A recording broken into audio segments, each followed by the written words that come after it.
கவலைகள் கண்ணீர் எல்லாம் மறைந்து விடும். நன்றி டாடி, நன்றிப்பா. உங்கள் துக்கம்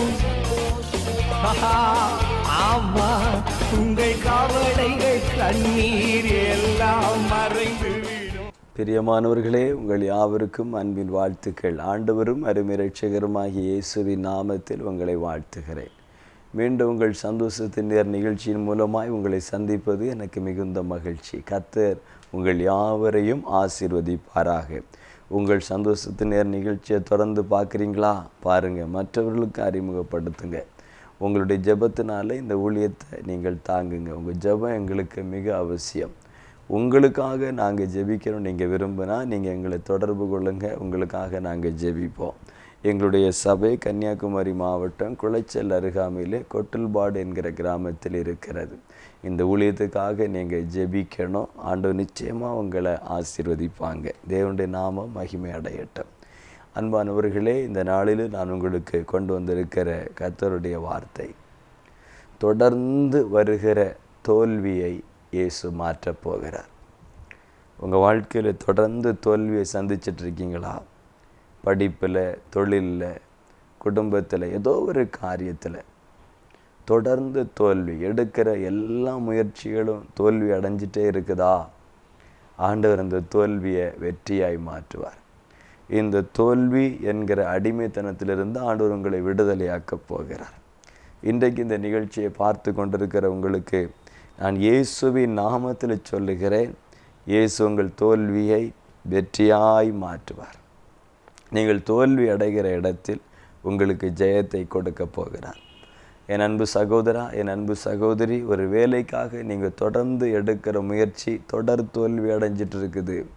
நிச்சயமாக உங்களுக்கு ஒரு ஜெயம் இயேசு தருவார்.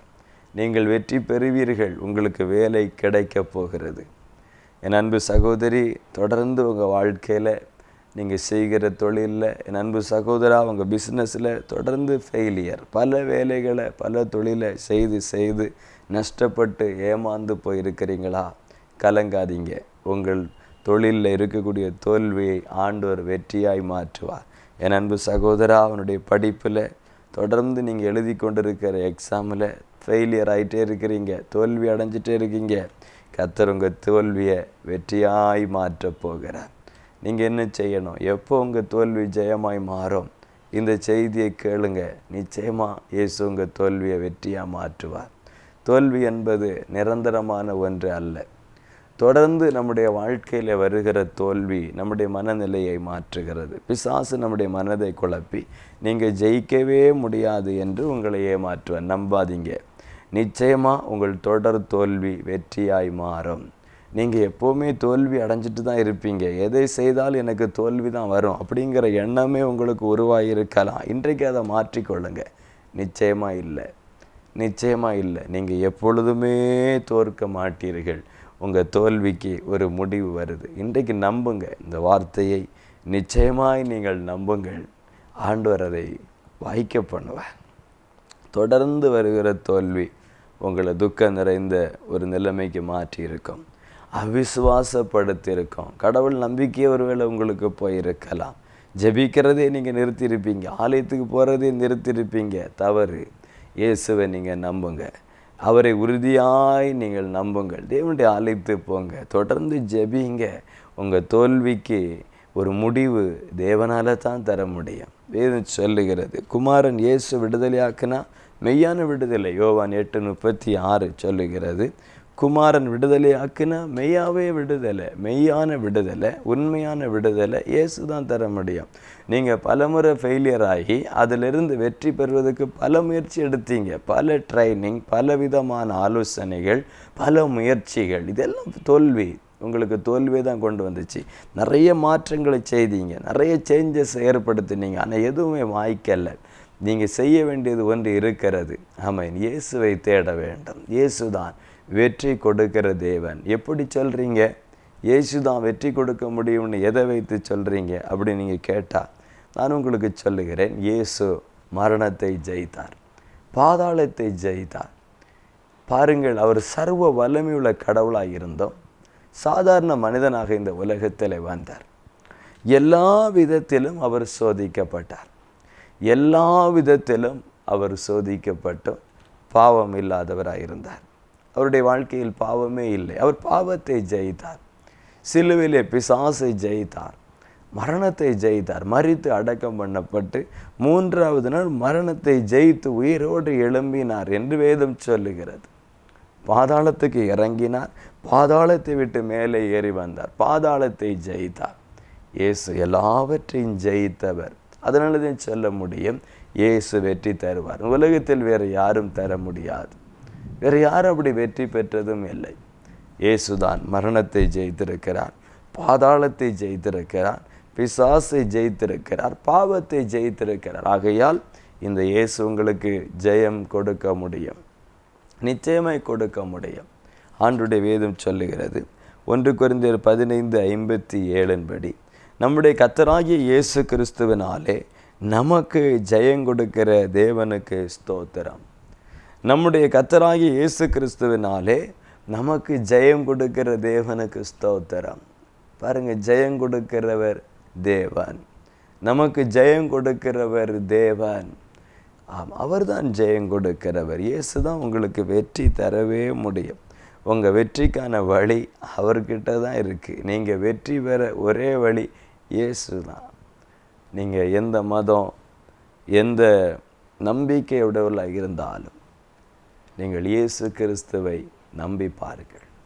இயேசு கிறிஸ்துவை நீங்கள் நம்புங்கள், இயேசு கிறிஸ்துவை விசுவாசியுங்கள். நான் உங்களை மதம் மாறச் சொல்லவில்லை, இயேசுவை நம்புங்கள். அவர் உங்களுக்கு ஜெயம் கொடுப்பார், அவர் உங்களுக்கு வெற்றி கொடுப்பார். இயேசு நிச்சயமாய் வெற்றி கொடுப்பார். ரோமர் 8:37 சொல்லுகிறது, நம்மில் அன்பு கூறுகிறவராலே முற்றிலும் ஜெயம் கொள்ளுகிறோம். நம்மை நேசிக்கிறவரால். யார் நம்மை நேசிக்கிறது? இந்த உலகத்தில் இயேசுவை போல நம்மை நேசிக்க யாருமே இல்லை. தாய் தன் பாலகனை மறந்தாலும் நான் உன்னை மறப்பதில்லை என்று சொன்னார் இயேசு.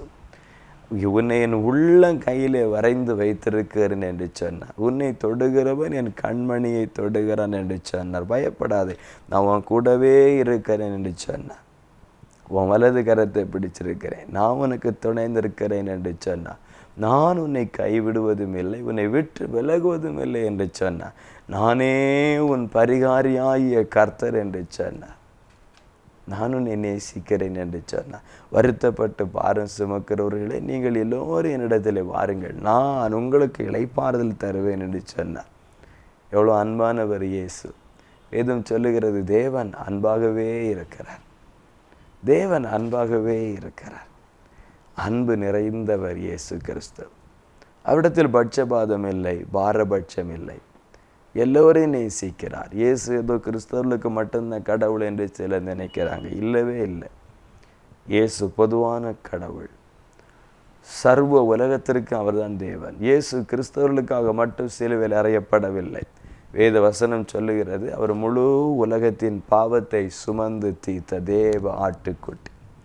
முழு உலகத்தின் பாவத்தை இயேசு சிலுவையிலே சுமந்தார். வெறும் கிறிஸ்தவர்களுடைய பாவத்தை மாத்திரம் இயேசு சுமக்கவில்லை. கிறிஸ்தவர்களுக்காக மாத்திரம் இயேசு இந்த உலகத்தில் வரவில்லை. சொல்லப்போனால் இயேசுவுக்கும் கிறிஸ்தவ மதத்துக்கும் தொடர்பே கிடையாது. இயேசு மதத்தை ஏற்படுத்தவே இல்லை. இயேசு அன்பான கடவுள். இயேசு நம்மை நேசிக்கிற நல்ல தெய்வன்.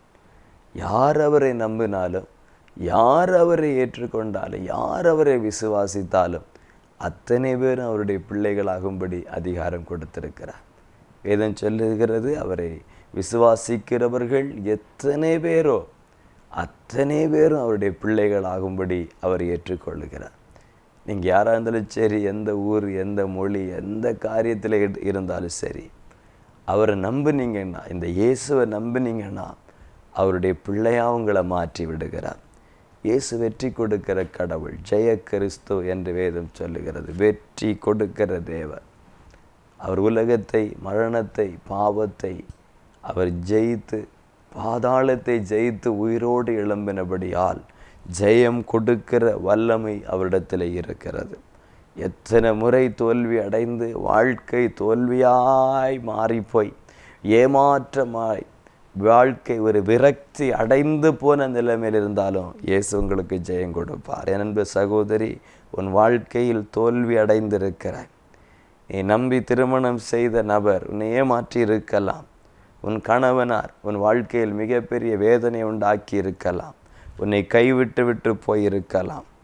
வாழ்க்கை தோல்வி அடைந்து விட்டதே, என் வாழ்க்கை முடிந்து விட்டதே என்று நீ அங்கலாய்க்கலாம். கலங்க வேண்டாம். இயேசு உன் வாழ்க்கையை ஜெயமாய் மாற்றுவார். பிரிந்து போன கணவனை திரும்பி கொண்டு வருவார். பிரிந்து போன மனைவியை திரும்ப கொண்டு வருவார்.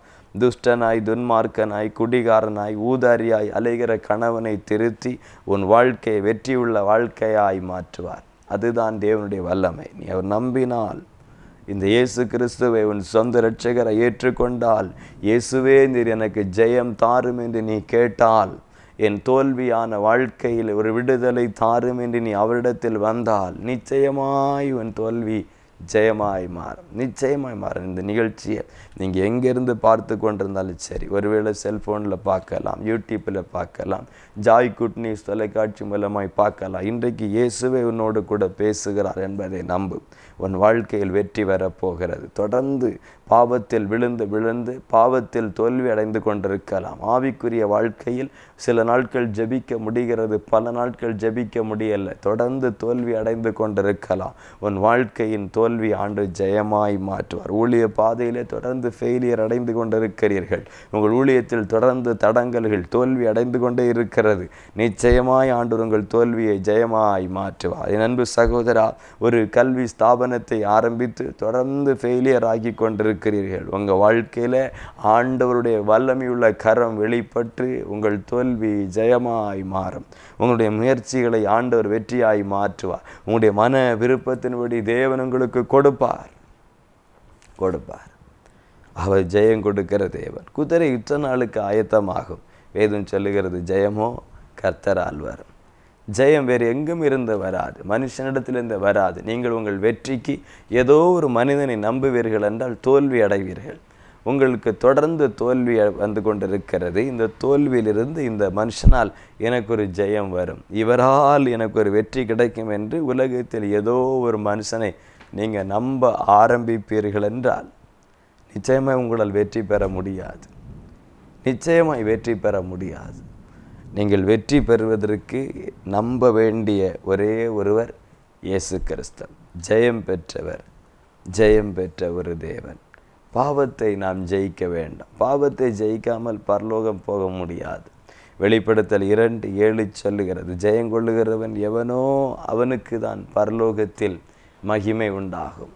ஜெயமுள்ள ஆவிக்குரிய வாழ்க்கை அவசியம். வெறும் உலக பிரகாரமான வெற்றி மாத்திரம் அல்ல, உலக பிரகாரமான ஜெய மாத்திரம் அல்ல. வெறும் படிப்பிலும் தொழிலிலும் உங்கள் பிரயாசத்தில் மாத்திரம் வெற்றி பெற்றால் போதாது. ஆவிக்குரிய ஜீவிதத்தில் பரிசுத்த வாழ்க்கையில் வெற்றி பெறணும். பாவத்தோடு போராடி வெற்றி பெறணும். பாவத்தோடு போராடி இரத்த சிந்தியாகிலும் வெற்றி பெற வேண்டும் என்று சொல்லி அப்போஸ்தலன் சொல்லுகிறதை பார்க்கிறோம். அன்பானவர்களே, தேவன் நமக்கு வெற்றி கொடுக்கிறார். வெளிப்படுத்தல் 2:7 சொல்லுகிறது, ஆவியானவர் சபைக்கு சொல்லுகிறதை காதுள்ளவன் கேட்க கடவன். ஜெயங்கொள்ளுகிறவன் எவனோ அவனுக்கு தேவனுடைய பரதீசின் மத்தியில் இருக்கிற ஜீவ விருட்சத்தின் கனியை புசிக்க கொடுப்பேன். யாருக்கு ஜீவ விருட்சத்தின் கனி ஆண்டு கொடுக்கிறார்? பாவத்தை ஜெயித்து இந்த உலகத்தில் வருகிற எல்லா பாவ போராட்டங்களை, பிசாசின் போராட்டங்களை ஜெயித்து ஒரு வெற்றி உள்ள கிறிஸ்தவ வாழ்க்கை வாழ்ந்து ஜெயத்தோடு ஓட்டத்தை முடிக்கிறவர்களுக்கு பரலோகம் அந்த பரதீசின் மத்தியில் இருக்கிற ஜீவ விருட்சத்தின் கனியை ஆண்டவர் கொடுப்பேன் என்று வாக்கு கொடுக்கிறார். வெற்றி பெற வேண்டும். நம்முடைய வாழ்க்கையில் உலக பிரகாரமாக, ஆவிக்குரிய பிரகாரமாக நமக்கு ஜெயம் அவசியம். அந்த ஜெயத்தை நம்முடைய தேவன் கொடுக்கிறார். லூக்கா சுவிசேஷம் 5ஆம் அதிகாரம் 5ஆம் வசனத்தை வாசிக்கும் பொழுது, அதற்கு சீமோன், ஐயரே, முழுவதும் நாங்கள் பிரயாசப்பட்டோம், ஒன்றும் அகப்படவில்லை. ஆகிலும் உம்முடைய வார்த்தையின்படி வலையை போடுகிறேன். பாருங்க, பேதுரு இரவெல்லாம் கடலில் போய் வலை போட்டு மீன் பிடிக்கும்படி பிரயாசப்பட்டான். ஒன்று அகப்படலை, ஒரு மீன் கூட இல்லை. வெறும் கையா கரையில் வந்து உட்கார்ந்துருக்கிறான். விரக்தியா, வேதனையா, சோர்ந்து போய் அப்படி உட்கார்ந்து இருக்கிறார். வா, என்னையா இன்றைக்கு ஒரு மீன் அகப்படலையே, ராத்திரி முழுசு வேலை செய்து ஒன்றும் கிடைக்கலையே, ராத்திரி முழுதும் பிரயாசப்பட்டு ஒரு பலன் இல்லையே என்று சொல்லி இந்த பேதுரு அப்படி சோர்ந்து போய் இருக்கும் பொழுது இயேசு அவனை சந்திக்கிறார். இயேசு அவனிடத்தில் சொல்லுகிறார், வா, ஆழத்தில் போய் வலையை போடலாம், உனக்கு மீன் கிடைக்கும். 4ஆம் வசனத்தில், ஆழத்தில் தள்ளி கொண்டு போய் மீன் பிடிக்கும்படி உங்கள் வலையை போடுங்கள் என்று தேவன் பேதுருவை நோக்கி இயேசு சொல்லுகிறார். வா, ஆழத்தில் போய் வலையை போடு, உனக்கு மீன் கிடைக்கும். அப்போ தான் பேதுரு சொல்ல, என்ன ஐயா, எனக்கு தெரியாதா, எத்தனை வருஷம் எக்ஸ்பீரியன்ஸ் எனக்கு, ராத்திரியெல்லாம் வலையை போட்டு ஒன்றும் கிடைக்கல, இனி கிடைக்க வாய்ப்பே இல்லை. இரவு முழுவதும் தன்னுடைய பிரயாசத்தில் ஃபெயிலியர் ஆகினான். இரவு முழுவதும் தன்னுடைய முயற்சியில் தோல்வி அடைந்த போது அவனுடைய இருதயம் சொல்லுகிறது, இனி வெற்றிக்கான வாய்ப்பு இல்லை, இனி நன்மைக்கான வாய்ப்பு இல்லை என்று தீர்மானம் பண்ணுகிறான். என் அன்பு சகோதரா, என் அன்பு சகோதரி, உங்கள் வாழ்க்கையில் சில வருடமாக நீங்கள் முயற்சி எடுத்து தோல்வி அடைஞ்சதுனால இனி வெற்றி கிடைக்க வாய்ப்பே இல்லைன்னு உங்கள் முயற்சியை கூட கைவிட்டுட்டீங்க. இனி வெற்றி கிடைக்க வாய்ப்பே இல்லைன்னு நீங்களே தீர்மானம் பண்ணிட்டு முயற்சி எடுக்கிறத விட்டுட்டு வேறு காரியத்தை பார்க்க போயிட்டீங்க. வேலை தேடி தேடி அலைஞ்சி வேலை கிடைக்கல, இனி வேலை கிடைக்க வாய்ப்பே இல்லை அப்படின்னு அதை விட்டுட்டீங்க. பிள்ளையுடைய திருமணத்துக்காய் பிரயாசப்பட்டு, மகனுடைய திருமணத்துக்காய் பிரயாசப்பட்டு பொன் பார்த்து அங்கே இங்கே அலைஞ்சி பல வருஷமாக தேடி கிடைக்கல, அதனால இனி வாய்ப்பில்லை அப்படின்னு விட்டுட்டீங்க. கற்பத்தின் கனிக்காய் ரொம்ப நாளாக பிரயாசப்பட்டு முயற்சி எடுத்து ஜெபம் பண்ணி காத்திருந்தீங்க. சில வருடமாக அந்த ஆசீர்வாதம் கிடைக்காதனால இனி வாய்ப்பில்லை அப்படின்னு உலகம் சொன்னதை நம்பி அப்படி இருக்கிறீங்க. ஆனால் இல்லை, பேதுரு அப்படி தான் இருந்தா. ஆனால் இயேசு சொன்னார், வா, ஆழத்தில் போய் வலையை போடு, உனக்கு மீன் கிடைக்கும். ஆனால் பேதுரு அதை நம்ப முடியலை, நம்பிக்கை இழந்திருக்கிறான். தொடர் தோல்வி நம்பிக்கை இழக்க பண்ணோம். ஆனால் அந்த இடத்துல இயேசுவால் தான் நமக்கு ஜெயம் கொடுக்க முடியும். பேதுரு சொல்லுகிறான், சரி ஆண்டவரே, நாங்கள் ராத்திரி முழுதும் பிரயாசப்பட்டு ஒன்றும் கிடைக்கல, ஆனாலும் உங்கள் வார்த்தையின்படி வலையை போடுறேன் ஆண்டவரே, நீங்கள் சொல்கிறதுக்காக போடுறேன், நீங்கள் சொல்கிற வார்த்தைக்காக நான் போடுறேன். மீன் கிடைக்குமா கிடைக்காத தெரில, கிடைக்க வாய்ப்பு இல்லை, ராத்திரி முழுசும் கிடைக்கல, ஆனால் நீங்கள் சொல்கிற வார்த்தைக்காக நான் போடுறேன் அப்படின்னு சொல்லி ஆழத்தில் போய் வலையை போடுறான். வலை நிரம்புது, படகு நிரம்புது.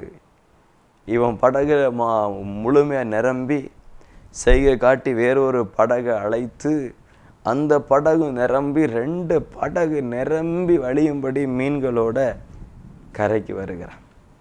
என் அன்பு சகோதரா, பேதுரு தன்னுடைய மூளை பலத்தினால், தன் சரீர பலத்தினால் இரவு முழுவதும் பிரயாசப்பட்டு அவனுக்கு ஒன்றும் கிடைக்கவில்லை, தோல்வி. அவனுடைய மூளை சொல்லுது, அவனுடைய அனுபவம் சொல்லுது, இனி மீன் கிடைக்க வாய்ப்பு இல்லை, கரைக்கு போயிடுவான், இனி மீன் பிடிக்க வாய்ப்பு இல்லை அப்படின்னு ஓரமாக ஒதுங்கி இருக்கிறான், படகை ஒதுக்கிட்டு. இப்போ இயேசு சொல்லுகிறார், வா, ஆழத்தில் வலை போடு, நான் வாரேன் கூட. இயேசு கூட வந்தார். தொடர்ந்து தோல்வி அடைந்திருந்தவனுக்கு நம்ப முடியாத ஒரு ஆச்சரியமான அற்புதமான ஒரு வெற்றி கிடைக்கிறது.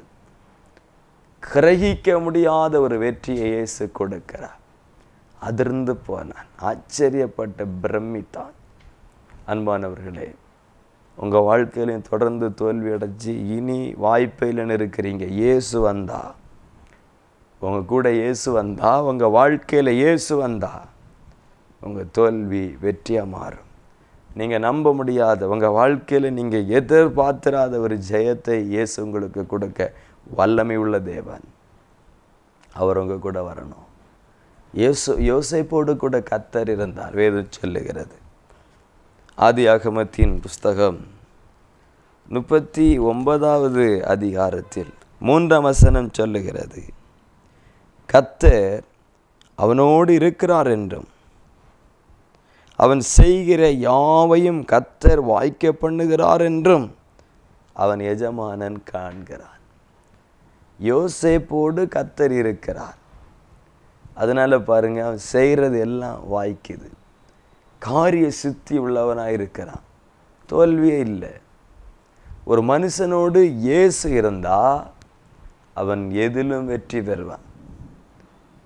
ஒரு உலக மனிதன், ஒரு மனுஷன் 1000 முறை பிரயாசப்பட்டு முயற்சி அடைந்து தோல்வி அடைந்த இடத்தில் அவனோடு கூட இயேசு இருந்தால் ஒரே முயற்சியிலே அவன் வெற்றி பெற முடியும். ஏனென்றால் இயேசு ஜெயம் கொடுக்கிற தேவன். இந்த இயேசு நம்மோடு கூட இருந்தால், இந்த இயேசு நம்மோடு கூட இருந்தால் நம்முடைய வாழ்க்கை வெற்றியாய் மாறும். நம்முடைய வாழ்க்கை ஜெயமாய் மாறும். இந்த இயேசு நம்ம கூட வந்துட்டா போதும், உங்கள் தோல்வி வெற்றியாய் மாறும். யாரோடு இயேசு இருப்பார்? ஏன் யோசேப்போடு இயேசு இருந்தார்? வேதம் சொல்லுகிறது, யோசேப்பு பாவத்தை விட்டு விலகி ஓடினான். பாவத்தை விட்டு விலகி ஓடினான். எந்த மனுஷன் பாவத்தை விடுகிறானோ அவனோடு கூட இயேசு இருப்பார். என் அன்பு சகோதரா, உன் வாழ்க்கையில் நீ தொடர்ந்து தோல்வி அடைவதற்கு ஒரு பாவம் காரணமாக இருக்கிறது. அந்த பாவத்தின் நிமித்தம்தான் இத்தனை வருஷம் தோல்வி, நஷ்டம், இழப்பை சந்தித்து கொண்டிருக்கிறாய். அந்த பாவம் வாழ்க்கையை விட்டு போகுமானா, நீ அந்த பாவத்தை இன்றைக்கு விட தயாரானால் இயேசு உன்னோடு கூட இருப்பார். இயேசுவே, என் பாவத்தை மன்னியும், இனி என் வாழ்க்கையில் பாவம் வேண்டாம். இந்த பாவத்தினால் என் வாழ்க்கையில் இத்தனை தோல்விகளை சந்தித்து இவ்வளோ அவமானம், நிந்தை, எதுக்கு இந்த பாவம்? இன்றோடு விட்டு விடுகிறேன் என்று பாவத்தை விட்டுவிட்டு இயேசுவை பிடித்து கொண்டால் உன் வாழ்க்கையின் தோல்வி வெற்றியாய் மாறும். ஒரு அருமையான சகோதரன் பல தொழில் செய்து நஷ்டப்பட்டு போனான். பலவிதமான தொழில், ஒன்றொன்றும் ஃபெயிலியர் ஆகும்போது கடனை வாங்கி, லோனை வாங்கி, தன் சொந்த வீட்டை விற்று, தனக்கு இருந்த சொத்து பத்து எல்லாம் விற்று அநேக தொழில்களை செய்து எல்லாம் ஃபெயிலியர், நஷ்டம். அப்படி மனைவி 2 பிள்ளைகள் அனாதையாக நடு ரோட்டில் நிற்க வேண்டிய நிலைமை வருது. எல்லாத்தையும் இழந்தாச்சு. ஊர் சுற்றி கடன், ஊரில் தலை காட்ட முடியாது, ஊரை விட்டு எங்கேயாவது ஓடி போக வேண்டிய சூழ்நிலை. அந்த நிலைமையில் இவருக்கு வெளிநாட்டில் ஒரு வேலைக்கான வாய்ப்பு வருது. அதுக்கு விசா வாங்க அதுக்கான பணம் கட்ட வழி இல்லை.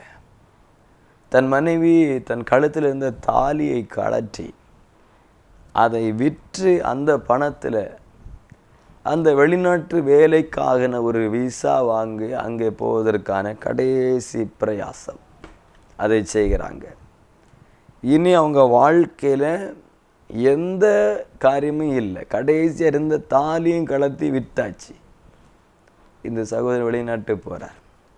தொடர்ந்து தோல்வி, தொடர்ந்து தோல்வி. இங்கே வெளிநாட்டு இந்த வேலையில் போய் சம்பாதிச்சு தன் குடும்பத்தை மீட்டெடுக்கணும். இது அவருக்கான கடைசி வாய்ப்பு. இங்கேயும் தோல்வி அடைஞ்சா குடும்பத்தோட சாகணும், வேற வழி இல்லை, வேற வழியே இல்லை. ஆனால் போன இடத்துலையும் அவரால் சரியாக வேலை செய்ய முடியலை, செய்த வேலைக்கான சம்பளமும் கிடைக்கல, வீட்டுக்கும் பணம் அனுப்பி கொடுக்க முடியலை. அங்கேயும் தோல்வி ஆயிட்டு. அங்கேருந்து ஊருக்கு வர்றதுக்கும் காசு இல்லை. இந்த இக்கட்டான நிலைமையில் ஊருக்கு வந்து தன் மனைவி பிள்ளையுடைய முகத்தில் முழிக்கவும் அவருக்கு விருப்பம் இல்லை.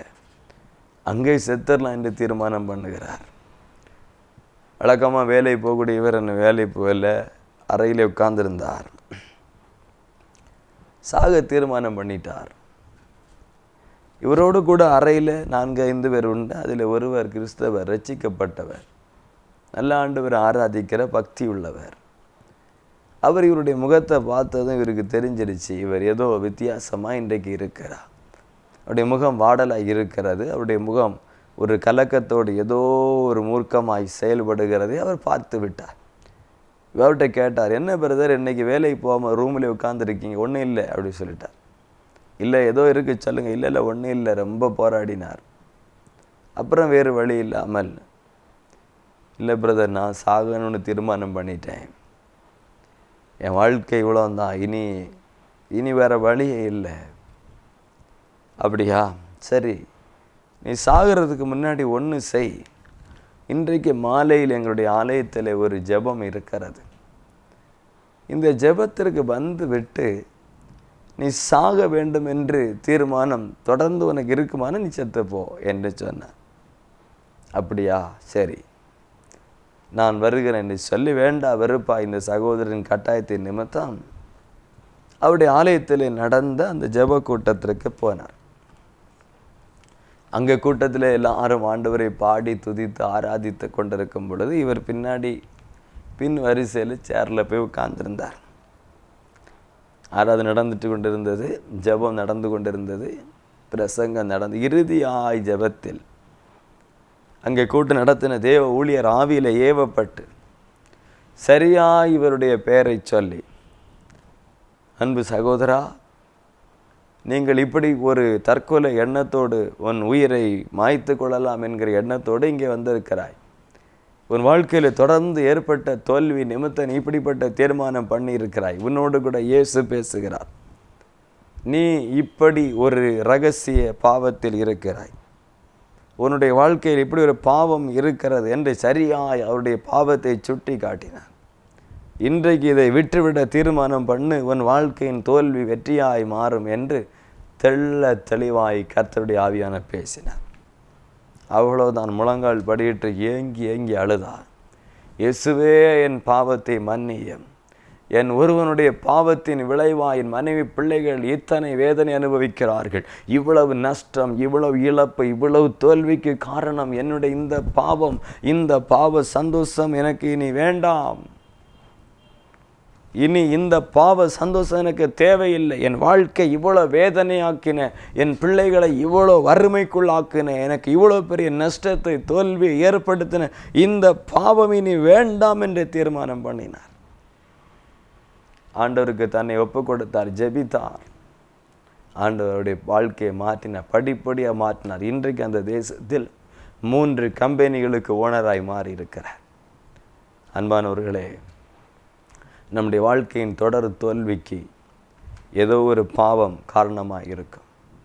உன் வாழ்க்கையின் தொடர் தோல்விக்கு உன்னிடத்தில் இருக்கிற ஏதோ ஒரு பாவம் காரணமாக இருக்கும். இயேசு உன்னோடு கூட இருந்து செயல்பட்டு உனக்கு அவர் ஜெயம் கொடுக்க முடியாதபடி பாவமே தடை பண்ணுகிறது. நமக்கும் தேவனுக்கும் இடையிலே பிரிவினை உண்டாக்குவது பாவம் ஒன்று மாத்திரமே. நீங்கள் இன்னைக்கு தீர்மானம் பண்ணுங்க, இந்த பாவம் இனி எனக்கு வேண்டாம். இத்தனை வருஷம் நான் தேர்வு எழுதி தோல்வி அடைந்திருக்கிறேன், இத்தனை வருஷம் ஒரு வேலைக்கான முயற்சி எடுத்து தோல்வி அடைந்திருக்கிறேன், இத்தனை வருஷம் தொழில் செய்து தோல்வி அடைந்திருக்கிறேன், இத்தனை வருஷம் என்னுடைய வாழ்க்கை தோல்வி தோல்வி தோல்வி. அதுக்கு காரணம் இந்த பாவம் தான் என்றால் இந்த பாவம் எனக்கு வேண்டாம் என்று தீர்மானம் பண்ணு. இந்த பாவ சந்தோஷம் எனக்கு வேண்டாம், இந்த பாவத்தினால தான் என் வாழ்க்கை இத்தனை வேதனையாய் மாறியிருக்குமானால் இந்த பாவம் இனி வேண்டாம், தீர்மானம் பண்ணு. தேவனுக்கு ஒப்பு கொடுத்து பார், உன் தோல்வி வெற்றியாய் மாறும். இயேசு உன்னோடு கூட இருப்பார். நான் உறுதியாய் சொல்லுகிறேன், பாவத்தை விட்டு இயேசுவுக்கு உன் வாழ்க்கையில் இடங்கொடு. இயேசுவே நீர் என் வாழ்க்கையில் வாரும், பாவம் இனி வேண்டாம், பாவத்தை நான் தூக்கி எறிகிறேன் என்று எறிந்து விடு. இயேசுவுக்கு உன் இதயத்தில் இடங்கொடு. இயேசுவை உன் இரட்சகராய் உன் இதயத்தில் ஏற்றுக்கொள். நீ யாராக இருந்தாலும் சரி, இயேசு உன்னை ஏற்றுக்கொள்வார். உலகம் உன்னை ஏற்றுக்கொள்ளாவிட்டாலும் நீ எந்த நிலைமையில் இருக்கிறாயோ அதே நிலைமையில் உன்னை இயேசு ஏற்றுக்கொள்வார். ஒருவேளை உலகம் படித்தவர்களை ஏற்றுக்கொள்ளலாம், பணக்காரர்களை ஏற்றுக்கொள்ளலாம், அழகாக இருக்கிறவர்களை ஏற்றுக்கொள்ளலாம், திறமைசாலிகளை ஏற்றுக்கொள்ளலாம். இயேசு ஒருவர் தான் நீங்கள் எப்படி இருக்கிறீர்களோ அப்படியே உங்களை ஏற்றுக்கொள்வார். அவர்தான் இயேசு. ஜாதி மதம் இனம் மொழி கடந்து அத்தனை மனிதனையும் சமமாய் நேசிக்கிற ஒரே தெய்வம் இயேசு. இந்த இயேசுவுக்கு உங்கள் வாழ்க்கையில் இடம் கொடுங்க. பாவத்தை வேண்டாம் என்று தீர்மானம் பண்ணுங்கள். இவ்வளோ இத்தனை வருட தோல்வி, எத்தனை முயற்சி, எவ்வளோ மருந்து எடுத்து என் வியாதி சுகமாகவில்லை, எங்கெல்லாமோ அலைந்து எனக்கு விடுதலை கிடைக்கவில்லை. தொடர்ந்து என் பிரயாசம் தோல்வி அடைகிறது. பல லட்சியங்களை இழந்து விட்டேன். காரணம் இந்த பாவம். இந்த பாவத்தால் எனக்கு இத்தனை இழப்பு என்றால் இனி இந்த பாவம் வேண்டாம். இந்த பாவத்தினால் என் வாழ்க்கையில் இத்தனை கண்ணீர் என்றால் இனி இந்த பாவம் வேண்டாம் என்று தீர்மானம் பண்ணேன். நான் செய்கிற இந்த பாவத்தின் விளைவாய் என் மனைவி பிள்ளைகளுக்கு இத்தனை வேதனை என்றால், என் வீட்டாருக்கு இத்தனை அவமானம் என்றால், இத்தனை நெருக்கம் என்றால் எனக்கு பாவம் வேண்டாம் என்று தீர்மானம் பண்ணு. என் வாழ்க்கையில் வெற்றி வரும். நீ செய்கிற பாவத்தின் விளைவாய் உன் பிள்ளைகள் கண்ணீர் வடித்து கொண்டிருக்கிறது. தொடர்ந்து தோல்வி, வறுமை, நஷ்டம். பிள்ளைகளுக்கு பீஸ் கேட்ட கூட வழி இல்லை. உன் பிள்ளைகளுக்கு சரியான வஸ்திரம் இல்லை. உன் வீட்டில் சரியான ஆகாரம் இல்லை.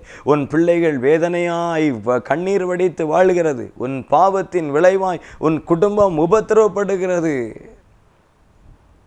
இந்த பாவத்தினால் இத்தனை வேதனை என்றால் உனக்கு இந்த பாவம் வேண்டாம், விட்டுவிடு. இயேசுவுக்கு வாழ்க்கையில் இடம் கொடு. இயேசுவுக்கு இடம் கொடு. உன் தோல்வி வெற்றியாய் மாற்றுவார். ஜெபிப்போமா? எங்கள் நல்ல ஆண்டவரே, இந்த மகிமையான வேலைக்காய் நன்றி செலுத்துகிறேன். தோல்வியை வெற்றியாய் மாற்றுகிற தேவன் தகப்பனே, உம்முடைய பிள்ளைகள் பல ஆண்டுகளாய் பிரயாசப்பட்டு தோல்வி அடைந்து இக்கட்டான நிலைமையில் இருக்கிறார்கள். இனியும் தோல்வி என்றால் வாழவே முடியாது என்கிற சூழ்நிலையில் இருக்கிறார்கள். இந்த கடைசி முயற்சியிலும் தோல்வி என்றால் என் வாழ்க்கை அவ்வளவுதான் என்கிற சூழ்நிலையில் இருக்கிறார்கள். இப்பொழுது இந்த சத்தத்தை கேட்டு எங்கேயோ ஒரு இடத்தில் இருந்து அழுது கண்ணீர் வடித்து கொண்டிருக்கிற ஒவ்வொரு சகோதரனுக்காய் சகோதரிக்காக நான் ஜெபிக்கிறேன். இவர்களுக்காக நான் திறப்பிலே நின்று மன்றாடுகிறேன். என் தேவன் தம்முடைய இரக்கத்தை, கிருபையை, மிக பெரிய தயவை இன்றைக்கே வெளிப்படுத்தும். உம்முடைய அற்புதம் இன்றைக்கே நடக்கட்டும். இவருடைய வாழ்க்கையில் பாவத்தை விட்டுவிட தீர்மானித்து விட்டார்கள். இயேசுவே, நீர் இவர்களை ஏற்றுக்கொள்ளும். பாவத்தை மன்னித்து இவர்களை அங்கீகரியும். இவருடைய வாழ்க்கையின் தோல்வியை வெற்றியாய் மாற்றும். நீர் அப்படியே செய்தீர். அதற்காய் நன்றி, நன்றி, நன்றி. இயேசுவே, உம்முடைய பிரசன்னத்துக்காய் நன்றி, நன்றி செலுத்துகிறேன். இயேசுவின் நாமத்தில் ஜெபிக்கிறோம் நல்ல பிதாவே, ஆமென். பாவத்தை விட்டுட்டு இயேசுவுக்கு இடம் கொடுத்து பாருங்க. உங்கள் தோல்வியை வெற்றியாய் மாற்றுவார். உங்கள் துக்கம் சந்தோஷமாய் மாறும். உங்கள் துக்கம் சந்தோஷமாய் மாறும். உங்கள் கவலைகள் கண்ணீர் எல்லாம் மறைந்து விடும். நன்றி டாடி, நன்றிப்பா. உங்கள் துக்கம் ஆமா, உங்கள் கவலைகள் கண்ணீர் எல்லாம் மறைந்து விடும். உங்கள் துக்கம் சந்தோஷமாய் மாறும். உங்கள் கவலைகள் கண்ணீர் எல்லாம் மறைந்து விடும். நன்றி டாடி.